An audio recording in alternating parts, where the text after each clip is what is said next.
Maybe not. Yeah, I know these most of the parts around here are 0.1s. The odd dogs of the capacitors usually are in this filter area. So I'm going to start at the filter. So there's a 56, and there's my 56. So I'll put that in. Sometimes it helps when I've got the 56 up, is to put it oriented so that you can. I'm putting it so that the number is over here, so you can see it easier in case you want to check it later on. Okay. So the next one is a 120, which I happen to have right here. Do the same thing. I'll put the number out. Now these are already preformed because these are all set at 0.2 inches, and most of the capacitors should be, most of them should be 0.2 inch spacing. Usually if you don't have one that's 0.2, it's because they weren't available in 0.2, so I had to buy 0.1s. So here's a 390 over here on the end. Okay, next in there, 680 in the middle. This is a typical double element 40 meter pi filter. Okay, so as I wiggle it, so I can see where it's moving, so I know which leads to bend. Okay, so next one I got a 220. There's a 220 here. Put that in and bend that off. And there's one last 220 over here, which I think goes right here between the oscillator and the final. And then there's one last 100 picofarad, which I believe is down here, right at the oscillator. So it's 100 picofarad.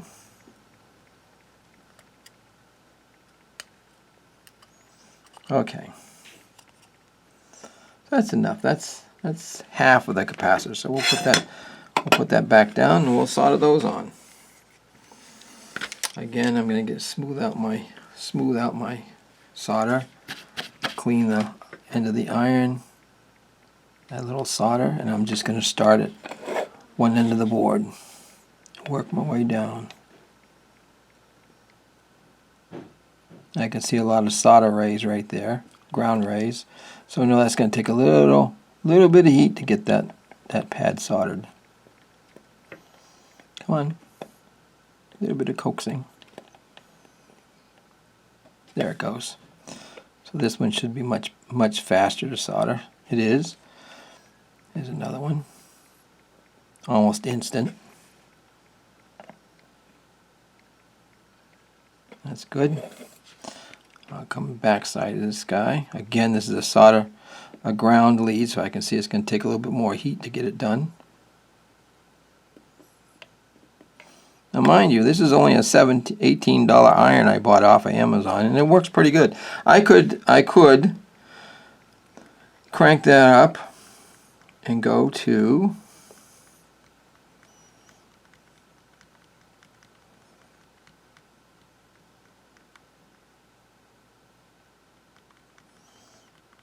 Yep, 480 is as high as it's going to go. Okay. Alright, so I'm going to burn a little bit hotter now. So,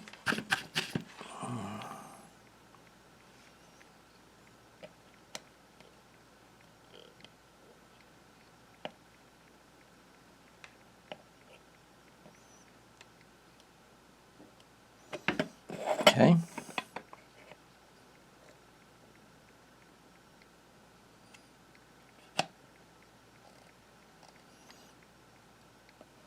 Now when I pulled that away, I noticed all the solder had gone onto the lead and not on the pad, so that's when I went back on that pad and gave it some more heat to get it to go down onto the pad.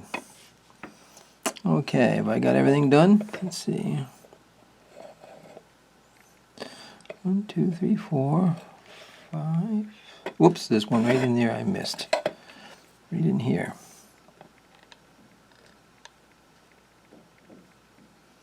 So 1, 2, 3, 4, 5. Oops, there's another one right there. And the other side of it is over here. Okay. And looks like the last two. I'm getting low on solder here. going to come in from this side. Now the thing about the Tuna Tin 240th anniversary is I made it so that, again, it's very simple. It's a straightforward, simple rendition, updated of the original Tuna Tin. It's got relatively large pads, large traces. So it is a little bit, I'm going to say, it is as bulletproof as I can make it. Now see, all those parts are laying down nice and neat. And so now I'm going to bring in my trash can. And again, I'm sort of inspecting each of these leads when I cut them off, just to make sure that I see what's going on there. My pliers are a little magnetic, so sometimes they're staying put. Yep, that's soldered in there. There's a nice solder job. Nice solder job. Go down here.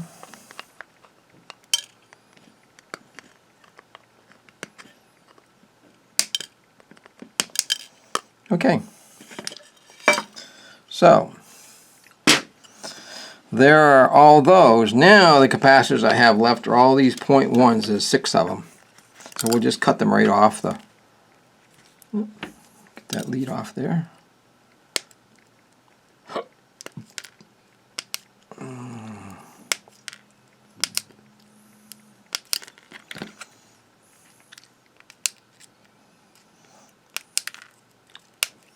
Now these are my favorite flush cutters. These are Ace-Lite flush cutters. Pretty well-known name and tools. I've been using them for 50 years. As I started off as an engineer, that's what we had at Ace-Lite. Good stuff. I think these are like $8 and change. I have another set of cheesier pliers, which are still functional. I thought I had put them on my bench here. They're about $5. No name printed on them, but they still work. Okay, so we're going to take these 0.1s, and I'm going to go around the board wherever I see a 0.1 and stick it in there. And there's the first one. So there should be 6 of them in here. Here's another one right here. 0.1, these 0.1s, they're called RF decoupling capacitors, and at the impedance of a 0.1 microfarad capacitor at 7 megahertz is about 0. It's just a few ohms. So these things, in essence, allow a very low resistance path of RF to ground. So RF doesn't build up places where you don't want it to build up and affect the circuit. So, and there should be one here in a decoupling mode.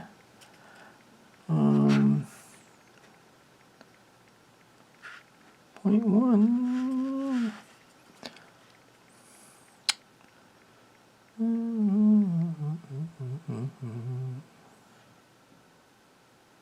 Oh, there it is. I missed it right here in the oscillator.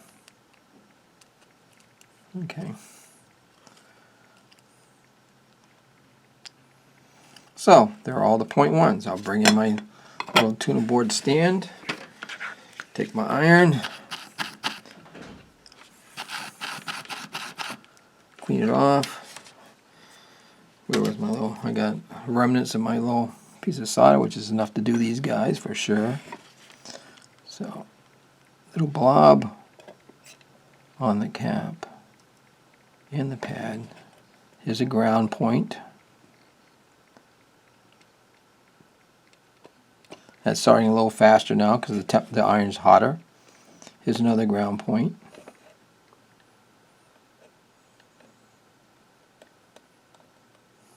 Come on.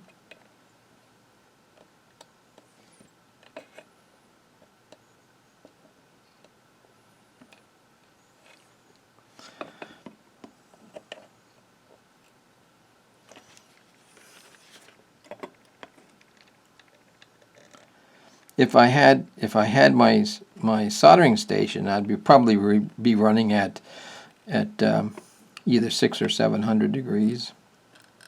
Really hot. and these things would be soldering much quicker. But again, you know, if you put too much heat on it for too long, you're going to melt. You could melt the pad off the board. You could deform the part. You know, heat can go back down the lead into a, like for instance, a transistor. You don't want heat going down your lead and into the body of the transistor. So those are kinds of things you want to make sure that you don't put too much heat to the part. Now, I'm not trying to be the world's greatest solderer here. I'm trying to do this quickly because, whoops, I see I missed a part right there. I missed 2 pads, so when I'm cutting I can see, oh, wait a minute, I can't cut that down because they're not soldered. So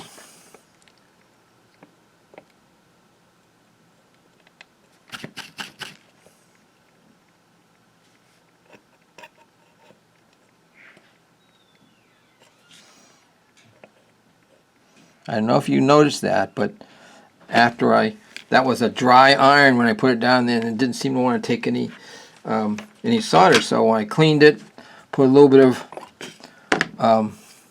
little dab of solder on the end, and when the second time I put it over there, it fluxed and soldered very quickly. So there's all the small capacitors. Now I'm running out of things that are close to the board, and you can see. I'm going to move these off to one side for a second. So, there's an errant lead. So here are, I'll go back to, here's my parts remaining, and you can see I've got jacks, I got the stereo plug, got a crystal, oh, here's something that's low to the ground, a crystal socket. Okay, so not much left. So I'm going to go back and set this off again. I'll bring in my, whoops, I see a couple more little leads that have fallen off my, see, watch this. So I can pick them up with my, okay. Alright, so I'm going to go after these, well, I'll go after this guy here first. This is a crystal, a 3-pin SIP socket we're going to put down for the crystal. Okay, now this is very hard. I mean, I could try soldering this in, holding on to one end. It's going to be awkward because I got soldering iron and solder holding the part. So what I do on something like this is I'll go ahead and I'll put the crystal in the socket. And now I sort of have a handle. So what I'm going to do is I'm going to rest the board on this crystal. Okay. And I'm going to solder one and only one lead on that socket. So here's my solder. Look, I got 2 hands. I got 2 things to hold on to. I'm not holding on to the board or the crystal. So I will clean my tip. And I'll add solder to 1 pin. Okay? I'll let it cool. I'll pick it up.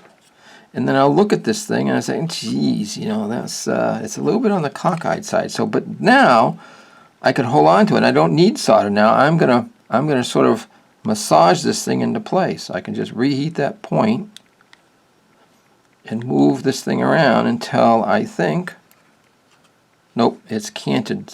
It's canted somewhat, so I got to come back a little bit more.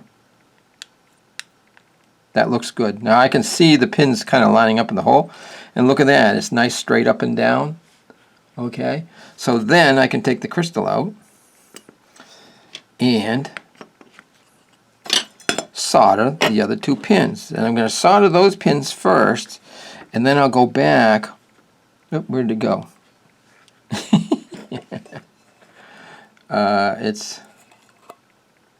Where'd it go? Right over there. Okay, right here. So I'm gonna solder the other one at the other end. Make that nice and neat, wait for it to cool down. Then I can go after the first one I did and make sure it's got a complete nice solder job and lots of solder. On these where the crystal is being plugged in and out all the time, that's a good place to have a little bit extra solder because that acts as a strain relief. Okay, so there's that part on the board nice and neat. So now we got a couple of transistors. Those are about the smallest thing on the board now, so I can go take these. There is an outline square with a semicircle, and I'm holding it. There's the flat surface with a semicircle. So I'm going to hold it, and I'm going to put one lead in. Then I'm going to bend over to the second hole and get that in. Then I'm going to twist it and get to the third hole and then set it down. Now I'm not going to squish it all the way down. I like to have at least 1/4 of an inch on a transistor. One, to give it more lead away from where you put the heat, and two, if I ever have to change this transistor, I can get in there with a pair of pliers, like here, and I can cut the leads off. If that thing is pushed right down, you can't do that. If I cut those leads off, I can take them, I can unsolder them one at a time. Okay, and that's the best thing to do, is to when you're doing rework, to get one lead at a time. So I'll do the same thing over here with this guy. Put the first one in, and then sort of twist it around until I can get that third one in, and then push it down, and give it about 1/4 of an inch up off the board. I can put that on my can. Clean my tip. There's nothing. I can't say enough about maintaining a nice clean soldering tip and clean solder when you're working on a board. It just makes it so much easier. The minute your tip gets fouled and you got dirt on it, you start having problems trying to get a good soldering job.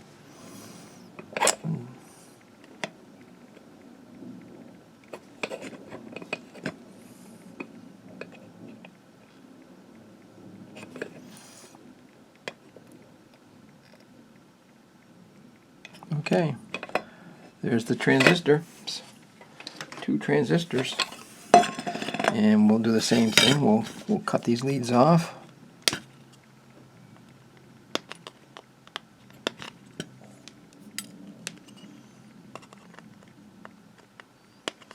Let's see, and magnetically my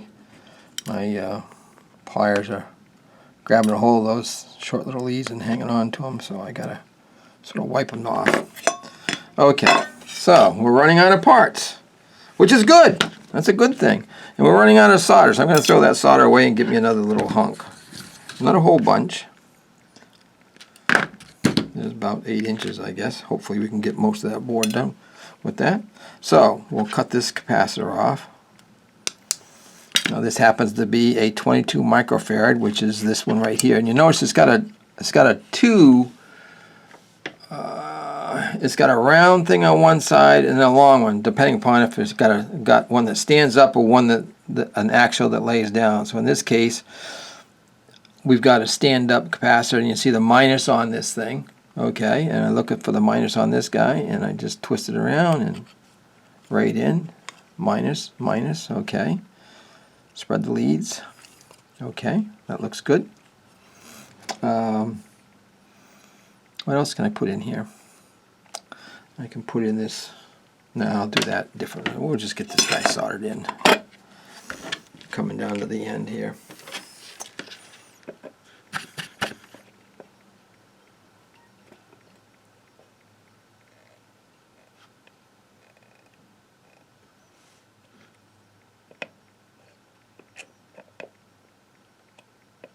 Okay.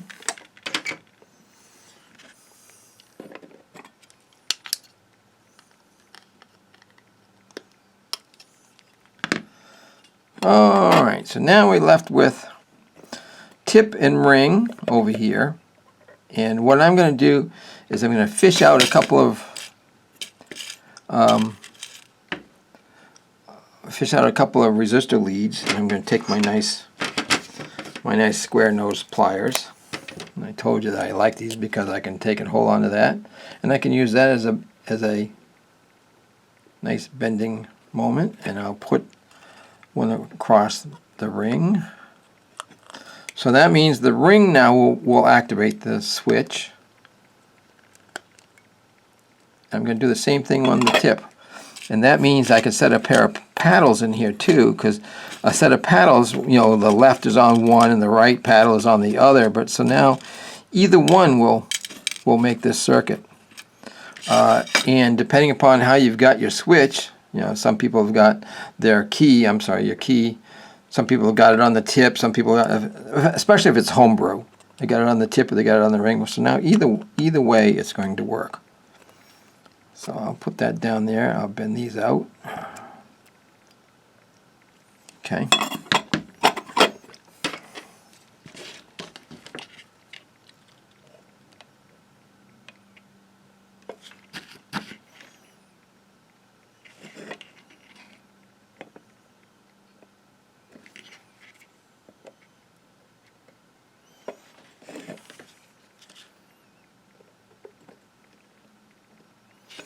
And that's tip and ring taken care of. I'll get both of those at the same time because they're really close. Okay. Gee, we're running out of parts. So now we got, here's another thing over here. We got a little ground loop. And this is like if you want to put your test meter on it or something. It's just a place to be able to stick a ground up on a meter or an oscilloscope or something. So we'll take and we'll make a little loop out of this guy. Okay. And I'll stick it in here. And in this case, I want it to be sticking out of the board.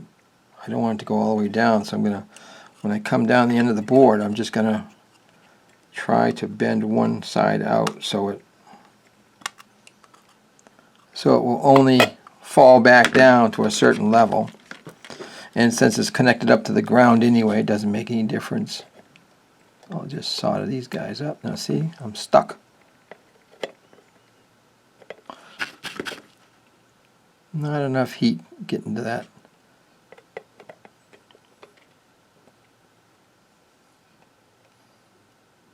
A lot of ground plane right there.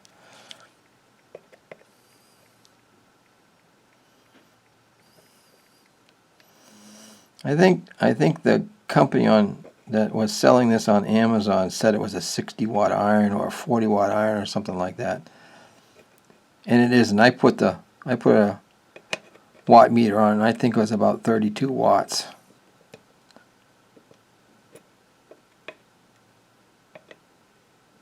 Okay, so they lie like a rug, but that's okay. It's still, I mean, it's not the world's best iron, but you know, it's only 18 bucks and it does do the job.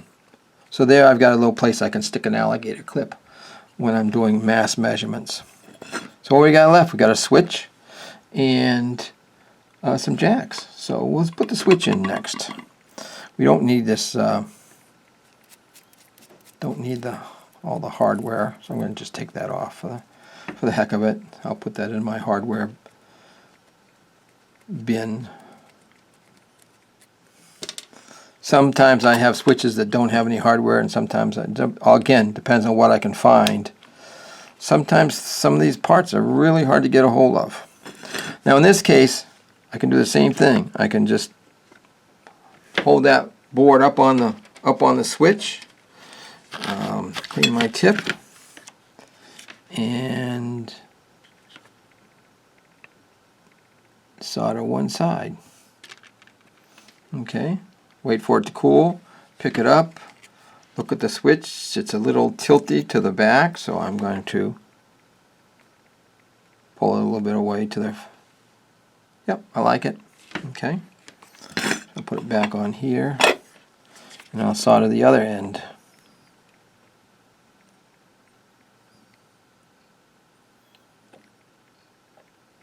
I'm going to use a little extra solder, again because this is mechanically moved, and the idea of being a little extra solder for strain relief.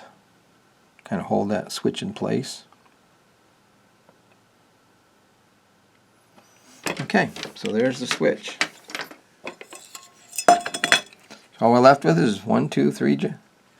1, 2, 3. So here are the RCA jacks. I'm going to put the red one on power.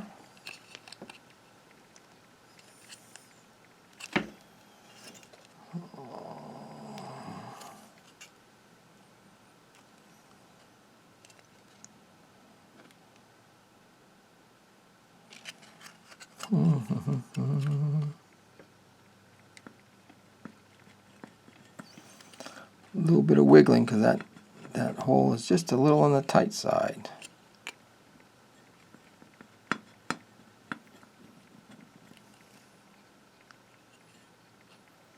It's coming through.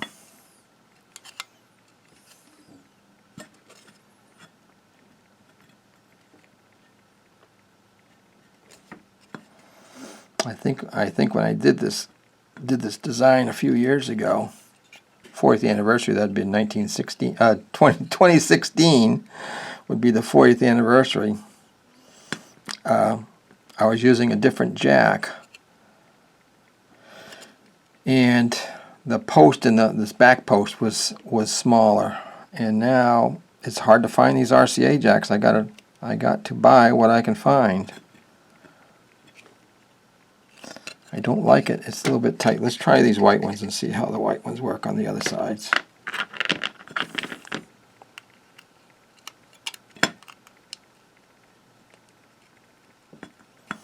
Yeah, they're binding too. So what I'm going to do is, you can see there's a little recess, and then there's this there's a shape. So I'm going to take my cutter, my flush cutter, and I'm going to cut just a little bit of that nub off.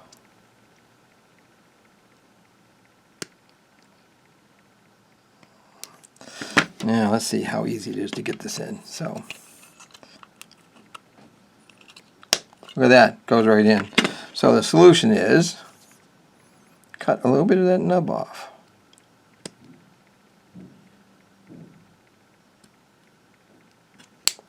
Okay, we'll do the same thing here.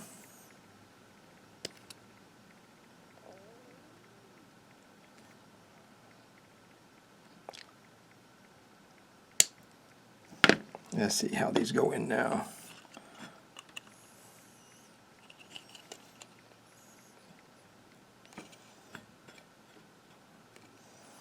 That one didn't. I didn't get quite enough nub apparently. Let's try a little bit more.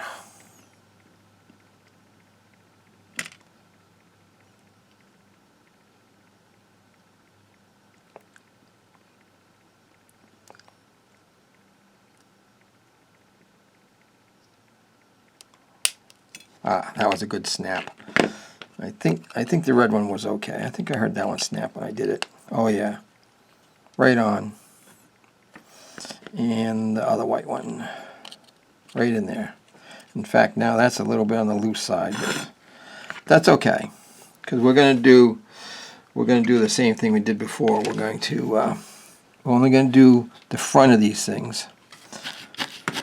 Now this is a place obviously where you're putting cables in and out, so that needs good mechanical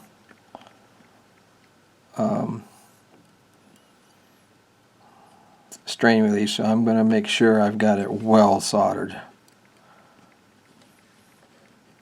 This is where it would be handy to have a bigger iron.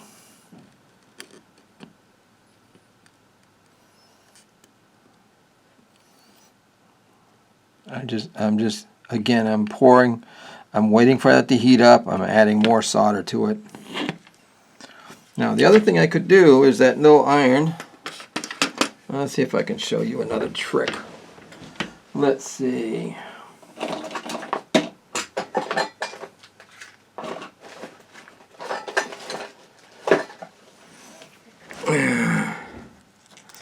That iron comes with multiple tips. And you notice I'm using a fairly fine tip. Well, a fine tip doesn't allow a lot of heat to flow. So I'm going to take these you can see they're all brand new. I've never used them before. I'm going to pick one. This nice, where'd it go? This nice one right here. This is a heavy chisel point. So I'm going to, even though my iron is on, I'm going to briefly turn it off, and I'm going to take my nice wire cutters, and I'm going to take and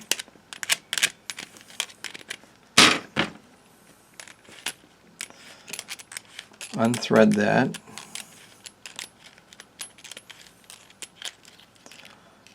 Take that off. Take that nice hot tip out. Put this nice cold tip on. And go get that guy again. Whoops. Put it back on.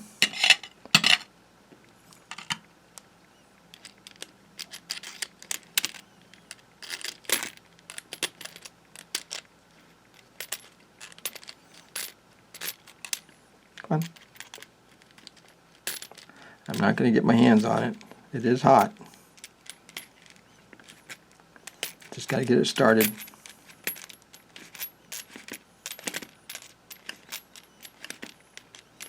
If I had I don't have a little socket. I mean, I can use an open-end wrench to do this better, but that works okay. All right, now I can turn it back on again. Seeing as how all I'm down to now are these big guys. Now you can see I've got a lot more surface area to transfer heat to. And okay, I've still got it set for 480. Wait and see when it finally heats up. Oh, look at that! I'm melting solder already. Doesn't take much long. This thing is a nice little iron for 18 bucks. I like it. Now see how now that we've got these on here, it doesn't fit in there very nicely, but it still works. So we'll go over here and take a look and see how well we can get more heat to this.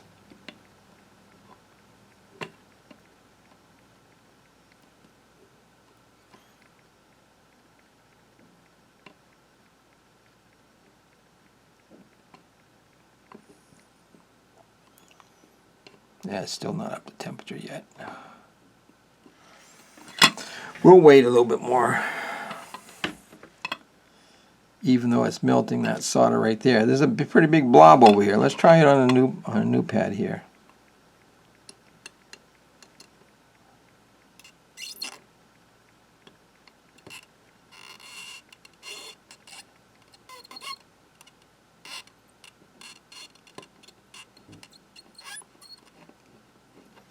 Okay, well that did pretty good.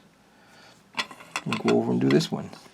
I'm moving around now so that I don't overheat the plastic on these things. I'm only doing one lead on each one as I go around, giving the thing time to cool. Oh yeah, that flowed in there much quicker. Okay, so now I can go back to the first one again. No, I've only got that much solder here, so I'm going to throw that away. Get another hunk. So I'll go back over that first one. I'll do the positive connection.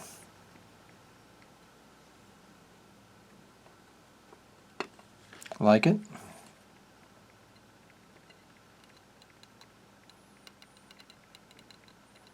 Like it?